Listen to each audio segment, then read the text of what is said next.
Selamat pagi, siang, dan malam. Perkenalkan, nama saya Bunga Kristina Nibaho dengan NPM 222151149. Baik, di sini saya akan memaparkan hasil jawaban dari UAS mata kuliah filsafat dan sejarah matematika. Oke, yang pertama, pertanyaannya adalah bagaimana hubungan antara filsafat dan filsafat pendidikan, serta bagaimana ciri-ciri filsafat dan ciri-ciri filsafat pendidikan. Jelaskan.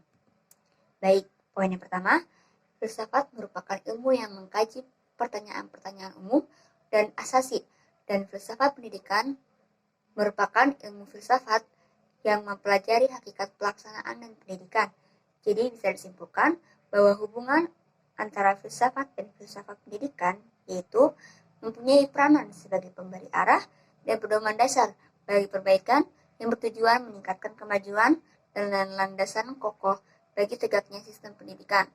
Poin yang kedua, menurut Suprapto Widrodiningrat dalam Surajio tahun 2012, filsafat memiliki 3 ciri-ciri, yaitu menyeluruh, mendasar, dan spekulatif.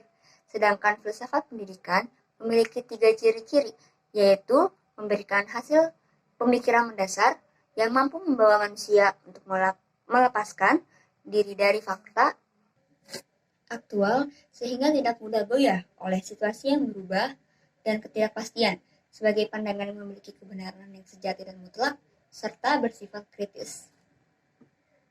Pertanyaan yang kedua, jelaskan perbedaan antara filsafat matematika dengan filsafat pendidikan matematika. Oke, poin yang pertama, filsafat matematika merupakan filsafat yang mengkaji anggapan-anggapan filsafat, dasar-dasar, dan dampak-dampak matematika.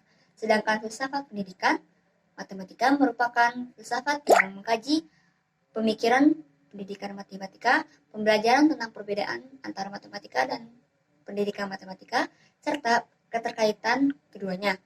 Poin yang kedua, keduanya pun memiliki tujuan yang berbeda.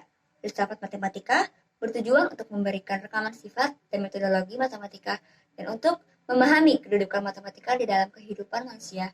Sedangkan filsafat pendidikan matematika bertujuan untuk memberikan inspirasi bagaimana mengorganisasikan proses pembelajaran ideal. Baik, pertanyaan yang ketiga, apa tujuan dan fungsi filsafat pendidikan? Mengapa calon guru harus mempelajari filsafat pendidikan? Jelaskan. Oke, poin yang pertama, menurut AMKA, tahun 2019, filsafat pendidikan memiliki manfaat, yaitu menolong mendidik, memberikan kebiasaan dan kepandaian untuk melihat dan memecahkan persoalan-persoalan dalam kehidupan sehari-hari, dan memberikan pandangan yang luas.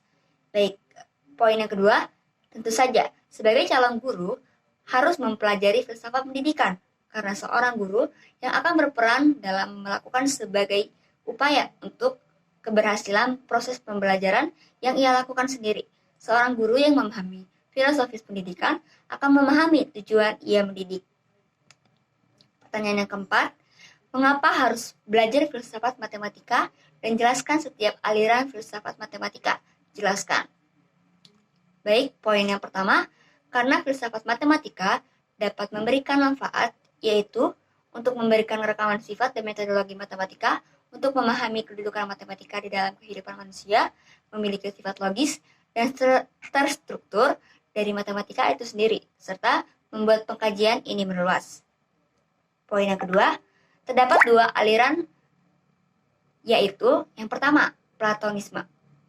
Platonisme adalah pandangan bahwa objek matematika memiliki eksistensi objektif yang nyata dalam beberapa wilayah ideal.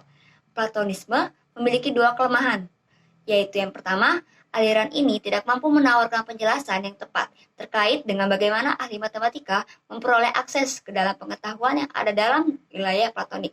Yang kedua, aliran ini tidak mampu memberikan deskripsi yang tepat untuk matematika baik secara internal ataupun eksternal. Yang kedua, pandangan pengikut aliran konvensionalis menyebutkan bahwa pengetahuan matematika dan kebenaran didasarkan pada konvensi atau kesepakatan linguistik, atau lebih jauh kebenaran logika dan matematika memiliki sifat analitis. Benar, karena ada hubungan nilai dari makna istilah yang digunakan Kelemahan pandangan ini hanya memberikan sifat sedikit informasi. Pertanyaan yang terakhir, bagaimana filsafat bisa menjelaskan hubungannya dengan matematika? Filsafat dan matematika memiliki hubungan yang cukup erat karena filsafat merupakan pangkal untuk mempelajari ilmu dan matematika adalah ibu dari segala ilmu. Ada juga yang beranggapan bahwa filsafat dan matematika adalah ibu dari segala ilmu yang ada. Sebagai ibu, filsafat dan matematika merupakan sumber dari segala ilmu dan juga sebagai pedoman. Sekian, hanya itu saja yang bisa saya paparkan. Kurang dan lebihnya mohon maaf. Terima kasih.